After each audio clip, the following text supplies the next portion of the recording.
We are back with another episode of F is for Fanatics. This is Cody, your host, and today we are talking that Gators offense. Not a bad offense this year. I can solve it here in about 15 seconds. No more screen passes to Henderson and to Cast. All right, thanks. We'll see you later. No, I'm joking, but for real, no more screen passes to Henderson. I think Billy Napier realized that we had a definite issue with wide receivers and lack of separation for sure. And I think he definitely addressed that this year. We'll kind of take a look at the 2023 class. He definitely brought in a good mixture of, he didn't bring in all the same type of wide receivers. He brings in a kid. So let's start with who we still have. We still have Payday Douglas. I call him bounce check Douglas. He's dropped a couple balls. I'm not a fan. He's not my favorite. I think we have another kid, Reynolds. I think he caught like one or two long balls last year. He's okay. Henderson, again, all right. Had a couple people transfer out. Pretty Ricky Pearsall's back, which is great news for this Gator offense. We needed him bad.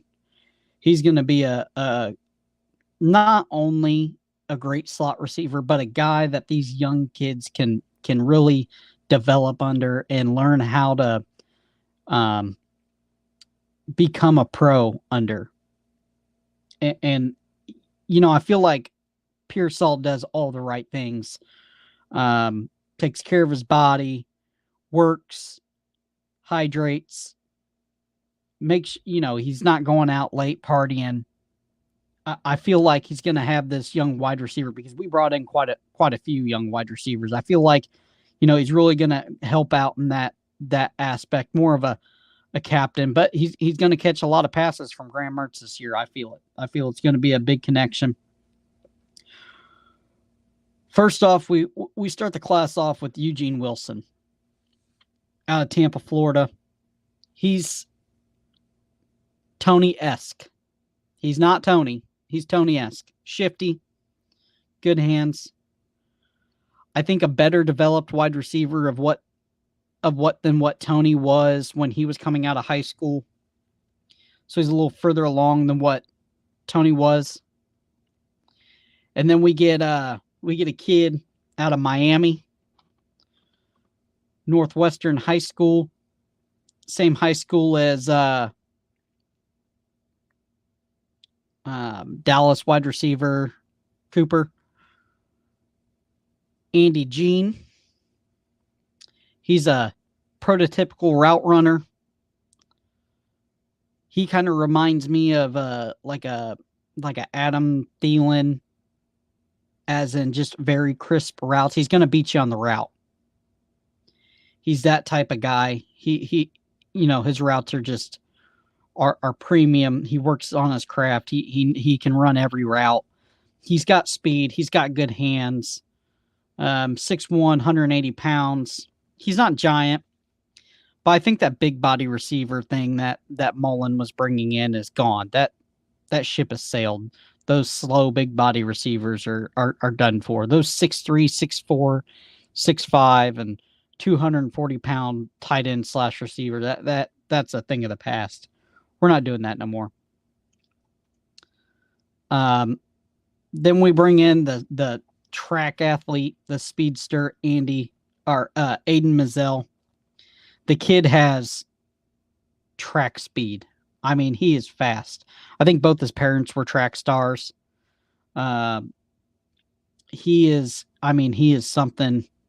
He is going to take the top off the defense. He's got elite speed. So a good mixture. We got a route runner. We got a guy that is very shifty. And then we got a speedster to take the top off. That's kind of what you want. You don't want all the same. You don't want 3 guys that are going to be, you don't want 3 Aiden Mazells. You don't want 3 Andy Jeans, and you don't want 3 Eugene Wilsons. It's just not going to work. You got to have a good mixture for it to work. Running back wise, we got our 2 NFL caliber running backs coming back. We got ETN, which I think the reps are going to be split a little bit more evenly. I think ETN should have got a couple more reps. And then we're going to have Johnson, both very, very good backs. And then we get a transfer out of Tulane. He's kind of a scat back, catches the ball out of the backfield well. He can do it all. He can run between the tackles. He can bounce it outside. He's just a universal back. He kind of takes that Naquan Wright back, but I think he might be a little bit better than Naquan Wright. It's something we're missing that we don't have right now, and I think it's just a good thing that we got him just as a position of void. You still need a guy to run a wheel route. We know how big that was against Georgia a couple years ago. I mean, that wheel route won us the game. So, offensively, Graham Mertz, quarterback. I assume, pending injury, that's your starter. I don't hate it. I don't love it. It's serviceable. I like it better than Miller. I like it better than Max Brown. I like it better than some of the other options that are out there. But what are you going to do? We're stuck in a rock and a hard place. Miller showed you during the Oregon State game he's not the guy. Miller's deer in the headlights. At least Mertz has good game tape. It's not all good. It's not all bad. I think he does better here. If you checked out our previous podcast, why Mertz works here at Florida, we kind of go into that. And I rather have Mertz with 2 years eligibility. You don't have to rush Lagway in. I think it's good. Then we kind of beef up the offensive line. We do a little bit of both. We hit the transfer portal, which we need to do. And me and Holly kind of talked about this from High Top Sports, which, thanks again, Holly. The stream didn't go as planned. Internet was really bad. And I really feel bad because, I gave it my all, but the quality of the podcast didn't come out right. So I think what I'm going to do, we're definitely going to have Holly on for Florida State. We're going to have him on for I think it's a Garnet and Gold game. We're going to cover that. And then we're going to have him for a preseason, like right before the season kicks off, and then like a midseason. Because I'm thinking FSU might do something. They might have something cooking over there. So thanks again, Holly from High Top Sports. Sorry to get off on that tangent. Anyway, back to Florida football. But thanks again. So we kind of retool in 2 ways, and I like it. We kind of talked about that, why I got on the Holly tangent. Sorry, ADD. Essentially, we did a little bit of both. We got 1, 2,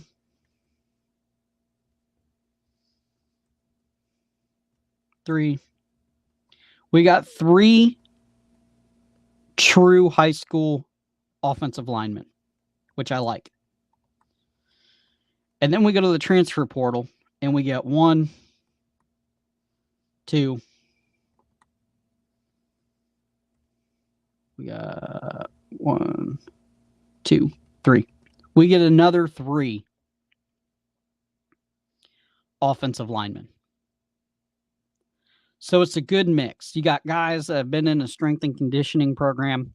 You got young guys that are coming in from high school that you need to get in there and develop. They're going to be developed your way. There's two ways to look at it. Personally, offensive and defensive line transfers don't bother me because the first year, all they're doing really is packing on weight and learning the fundamentals. There's nothing they're going to learn at a college that is going to kill them, is going to hurt their growth. Really, I mean, as long as these kids are coming from pretty good programs, Oregon, Alabama, Kentucky. So there's nothing that they've done in that year that's going to stunt their productivity, you know. And they've been in a college program. They practice against college kids. They've been eating on a college nutrition system. They've been lifting weights like a college athlete. I like it. I like it a lot. Offensive line, defensive line. You know, I do prefer a good mixture of transfers. And if you can get a guy like we did with we got a couple of them with 2 and 3 years left. That's awesome.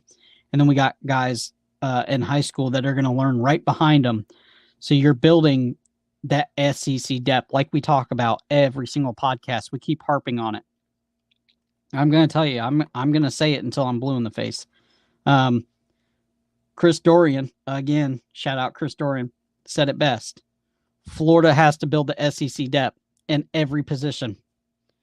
You got to be able to slide a guy off the bench and he be serviceable in a big game or 2 or 3. We are going to go through a grinder. Late October through early November. We have Georgia, Arkansas, LSU. It's going to be tough. You don't think an offensive lineman is going to get, an ankle rolled up or a foot rolled. It's going to happen. You got to have guys that are serviceable that can come in and spot and play significant downs. My only concern with the offense, truthfully, in the offensive line is the center. I'm not a fan of him. I forget how to pronounce his name. Call him E. I mean, he had like 15 false starts. I can't stand it. Got to figure it out. Do I think the offense is going to be better? Absolutely. I think it's going to be more. Do I think it's going to be better? I think it's going to be different. I think it's going to be more consistent. We will not have the flash 80-yard touchdown plays that Anthony Richardson gave us. We're not going to have the 90-yard bombs that Anthony Richardson gave us. Throw the ESPN highlights out the door. We're not going to have that. It's going to be more methodical. It's going to be Trevor Etienne, Montrell Johnson, and then a slant pass for a touchdown is what it's going to be. And I'm okay with that. If it's more consistent, if we win more games, if it's not so rocky. I'm A-okay with that. I was so tired of being hero and zero. That is so frustrating as a fan to watch. You don't have to throw the 1,000-mile-an-hour fastball all the time. And that's all Anthony Richardson threw.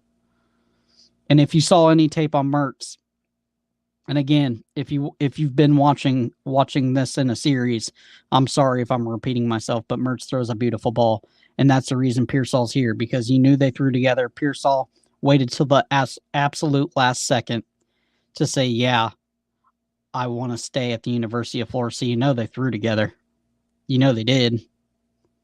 Be stupid not to. I mean, you don't think Pearsall could have went to the draft, could have went to the Minnesota Vikings and took Adam Thielen's spot and been fine, made a bunch of money. Could have went to the Cowboys, made a bunch of money. I mean, he's going to make money. Is he a tier 1 guy? No. But slot receivers are a premium in the NFL. You need a safety net. You need a guy like Pearsall. He's going to make money. He's going to get paid. So think about how many years Adam Thielen's been getting paid, and he's not great. He's not elite. He's a slot receiver. A good one. He's Pearsall. He's dependable. So I think Pearsall sees something in Mertz. I think he sees something in this offense. I don't think Mertz has to win games with his arm. I think he has to win single plays. I think the days of Florida having to Anthony Richardson feeling like he had to win whole games, I think that's over.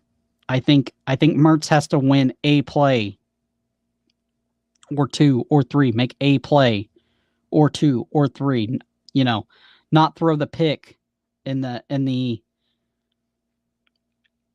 end zone, not check out of something because he thinks he sees something else. Just run what's scripted, what's there. So, I think the offense is going to be better. Do I think it's going to be Mullen? No. Do I think it's going to be fun and gun? Nope. Not at all. I think it's going to be pretty boring. But if it wins us games, I'll take it. I'll take it all day long. I'll take it as long as it's better than what we watched last year. If we're beating Vandy and Kentucky and we get through that gauntlet, say even if we keep it competitive, we lose to Georgia and we beat LSU and Arkansas, I'm happy. As long as we don't get the doors blown off us in Georgia, I'm fine with it. Totally fine. But Florida fans, be prepared. It's not fun and gun. This is Billy Napier. It's not Mullen. It's not Trask and company. AR-15 boot to the outside and 80-yard touchdown scampers are gone. This is going to be methodical. It's going to take a lot of time off the clock. It could be boring at times, but who cares if it wins us games? I don't care. I'm here for the W. All right, guys. I appreciate you guys hanging out with me. This is another podcast from F is for Fanatic. I am Cody, and I'm going to let you go. We're going to keep pumping out the content, and we'll have a surprise guest on Saturday, and the internet connection will be better. I promise that. And we'll let you know who that is probably on Friday. Thanks again. Talk to you later. Bye.